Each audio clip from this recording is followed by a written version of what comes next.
Welcome back all. 9:51 into the PM here in Arizona. Still on the Monday schedule here at my end of the country. I apologize for being late, you guys. Let me jump into this real quick. I'm going to knock a couple questions out because there seems to be, I've been getting a lot in email, the HCL. And for you guys, I don't know where it's coming from. I mean, you know, these gurus are out there. They know they're in trouble. So I don't know who's putting this out there, or if somebody's just, or people are just in general are looking at the articles coming out. But the HCL has nothing to do with what we need to look at. It's not going to push anything forward or anything like that. The HCL has to do with the country federalizing and what they're going to do with the profits from oil. So let's say that you have, you know, the country is broken up into three parts: the Kurds, the Shia, and the Sunni. And then you have the southern Shia. You know, let's say they crack open one of the sectors that they have, or sections of the oil fields that they haven't tapped into before, and you know, does it just go to the Shia section, or you know, how do they spread that? How do they spread the love around? And that's what that's all about. So it's never going to, you know, it's not going to congeal, so to speak, any type of principle or anything like that has to do with the currency. It just simply does. It's not there. You know, maybe before they got rid of Chapter 7, remember back in those days, and that's all they talked about. They were talking about HCL, getting rid of Chapter 7 and reducing the note count like overnight. You know, this is before the 2-year plan came out. They never really had it to where they were, you know, and let me throw this out there real quick. And you know, instead of going down the road I was going to go, before they came out with the 2-year plan, you know, the quicker that they got rid of the, let's say, you know, they reduced the note count, the quicker they did that was more of a threat than going through the 2-year process. So a lot of people are saying, hey, I don't want it to go through the 2-year process. Well, look, to answer your, you know, people's doubts and make sure we just eliminate that fear, the 2-year process has nothing to do with, it's not going to revalue at the beginning. It just simply doesn't. The 2-year process has to do with reducing the note count, adding value to the currency, and adding a new currency to the economy in about a 2-year time frame. So I say about, you guys, and I want, you know, I want to underline this because, you know, it's not an exact science, and they don't have an exact, you know, say over it. It's market bearing. It truly is market bearing, and people don't realize that. You can't just push a button. There is no economy that can add value to their currency and just push a button, unless they've artificially devalued it. Then they can. But it's you know, what's the other side of that? It's like, well, you just said they can. Well, the other part is other countries coming into in Iraq and setting up shop, and they can do business cheaply. And then if Iraq can pull the carpet out from under their feet, they, you know, and they see those signs, they're not going to go into that country. So that's the type of stuff that they, you know, I always talk about that balance that they have to watch out for in Iraq. So you guys, look, you know, I get this question all the time. You know, is it around the corner? It should have been here. We don't know. Now, should have been here, you know, a lot of people say, well, you know, what's going on? What's the problem? There is no problem. It's a process. You know, who knows what it is that they're looking at? We don't know. We simply don't. You know, we know what, in some countries we do. Like, we know what China's looking at. We know what the United States is looking at. We definitely know what Russia's looking at for the currency and how they're going to react. Iraq's a little bit different. And it's because that's to their advantage, by the way. That's a huge plus. It's not something in the negative. It's not because, you know, there's something wrong or they're doing something wrong. They've done everything right. The way that they're managing their currency, the way that they're managing the rebuild of their country, they have no control over the political influence or the religious influence, one way or the other. They don't. But they, you know, they definitely have control of rebuilding their infrastructure and setting up the value of their currency so they can add more value to it. And that's exactly what they're doing. You guys, they still haven't got off that base. They still haven't got off that base. So let me jump into this real quick, because this has to do, it's actually, I'm going to answer 2 questions here, because there's, I talked to a gentleman named Lee tonight from the Charleston event, and we had a little talk, and, you know, he basically asked a very good question. How come, you know, all these elite people in Iraq, you know, it was back, let's say it's a $3 rate. Now it's not at the $3 rate, it's a tenth of a penny. You know, how come they're not pounding their fists on the table? What is it that they're doing that they, how come they're not shouting at the top of their lungs? Well, you guys, the elite of countries understand how currency works. And it really has nothing to do with the currency itself. The currency is just a tool to keep control of the labor force. Labor force brings in currency from other countries. So you have your currency that you're dealing with, and you definitely want to bring, you figure out what a country's currency is backed up by, or, the value of a currency based on supply times velocity with the U.S. dollar, and that's what they're after. And at home, domestically, they control the labor force, and that's what it's all about. So you'll never see elites, they won't even talk about it. They won't even talk about it, or they'll completely throw that subject under the bus. So to give you an example, though, of what I'm talking about, for the last week, you guys, watching the news, I've actually gotten angry. I really have, because going back a few steps with that question that Lee asked, they're talking about in the news that oil prices are going to get cheaper and cheaper. Now, it always, at the beginning of the school year, the oil prices drop.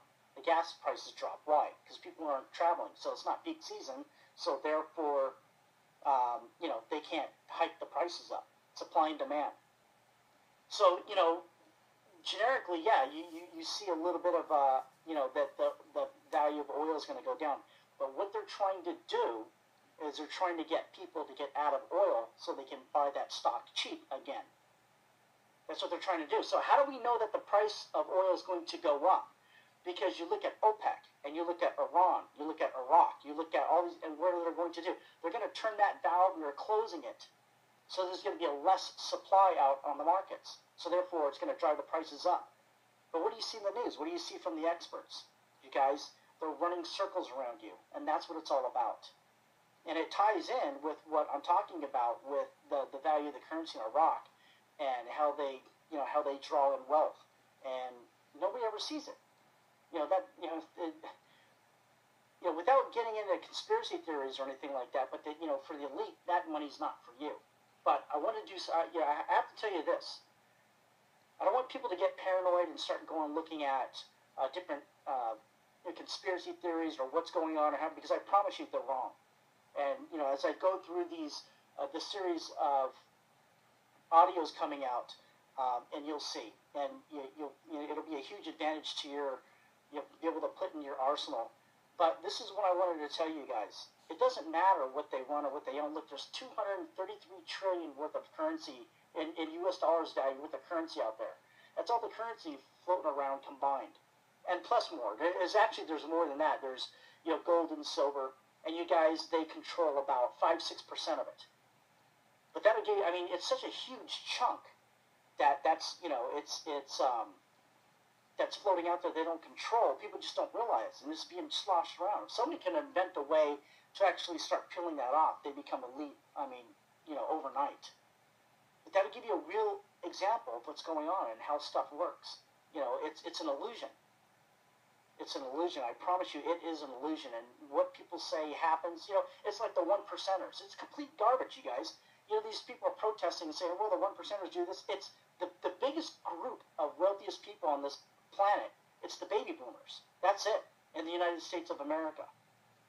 And as they get old and they get retired, guess what? They're not spending as much money. And that's driving the engine of the world economy down on that perspective, from that perspective. And that's it. It's not the 1%ers, all right? So the whole thing is garbage. It's conspiracy theories. It's a religion is what it is. You start getting down to it, it's a political cult. And, people, for whatever reason, they want to hate anyways. And it's part of our human nature. So this is what I'm going to do.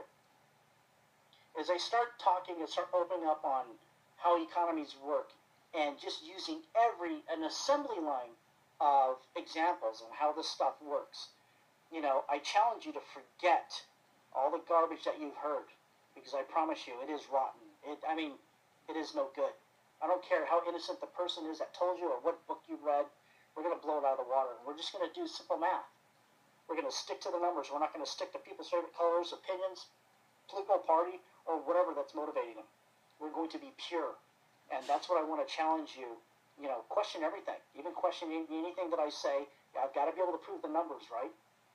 The best numbers possible. So you guys just like start going through these series and opening up a little bit. It's going to be fun. I've been waiting to do this for a long time.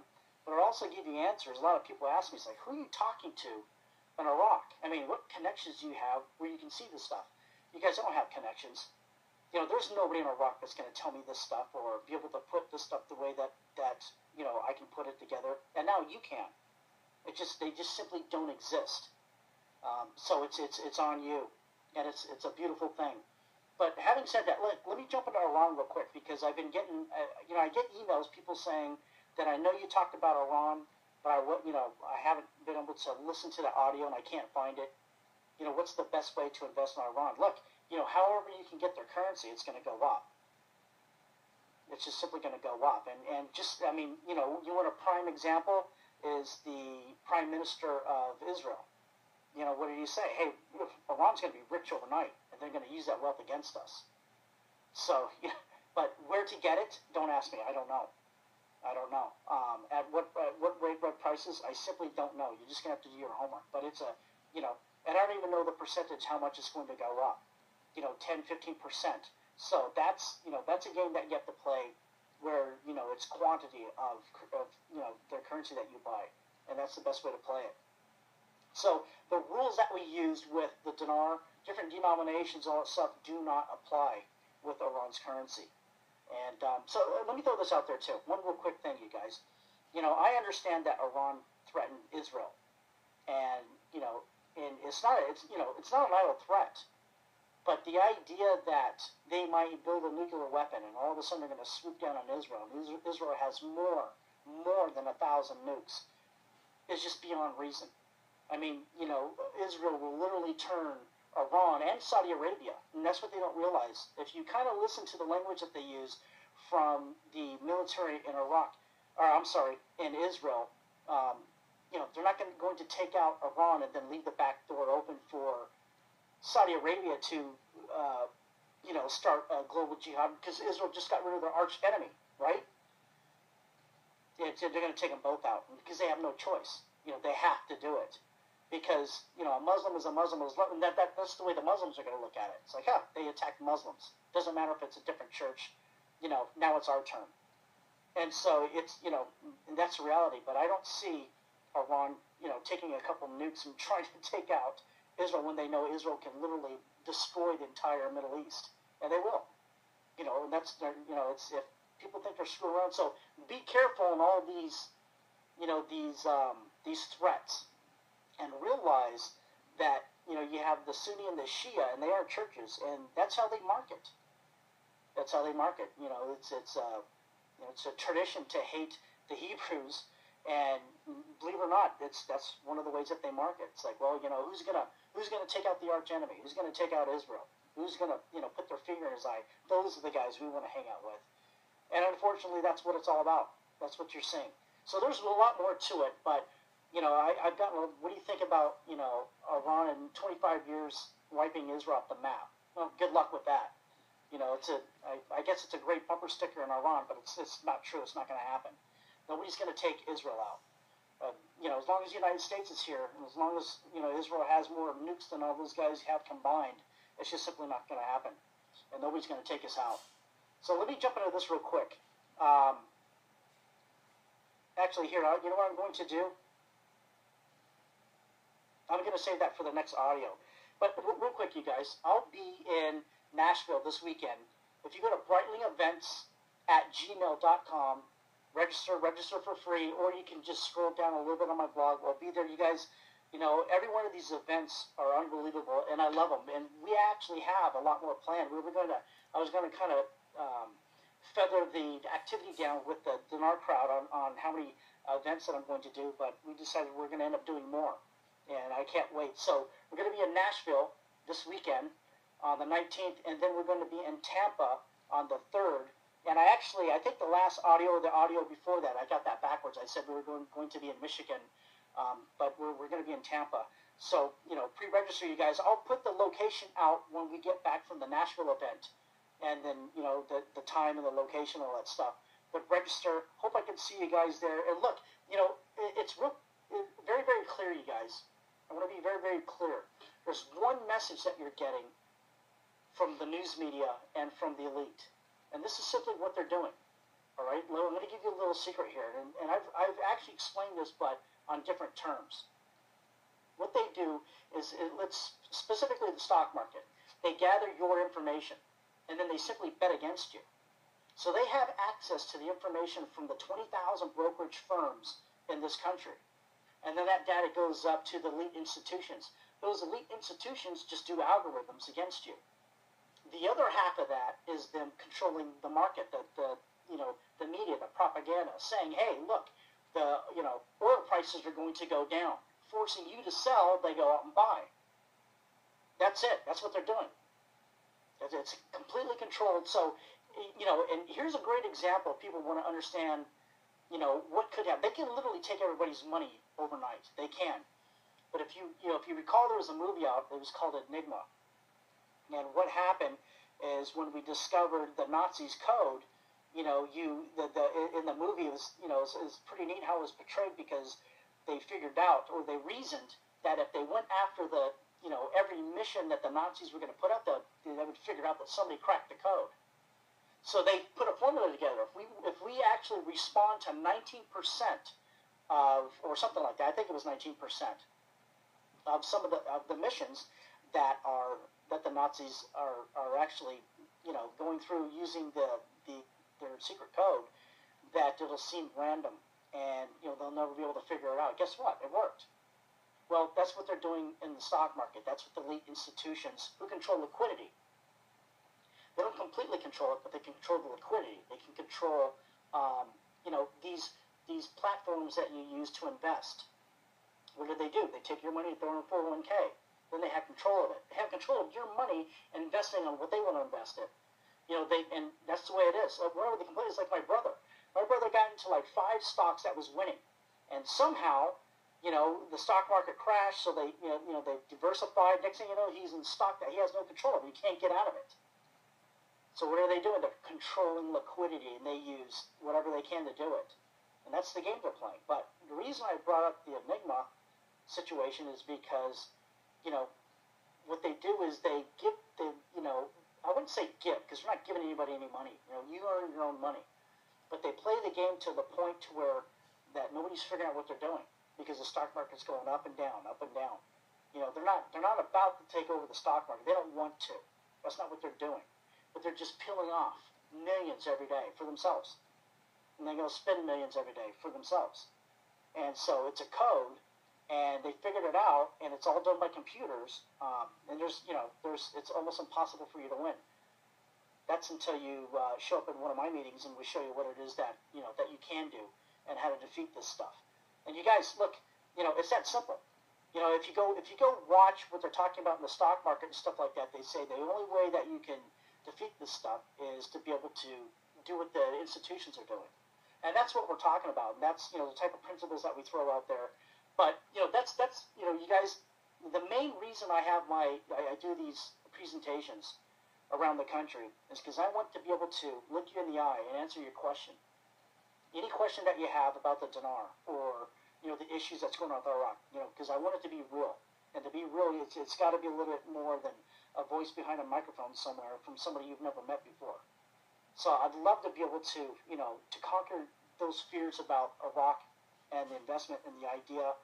Just to say, hey, anyways, you get a loyal group, just to say, hey, hang out with my group, and teach you some stuff beyond anything you've ever learned. Like I said, I will put you in front of the best of the best. And you guys, everybody that's gone to these events, they basically will give you a testimony. It is the best of the best. You will never hear this stuff anywhere else. It is the elite of the people that can. I can't think of anybody else I can put you in front of. So I'll be there, and a few people that I'm going to introduce to you will be there. And you know what? I hope you guys show up. I'd love to be able to shake your hand. Until the next audio, everybody, God bless. Thanks all.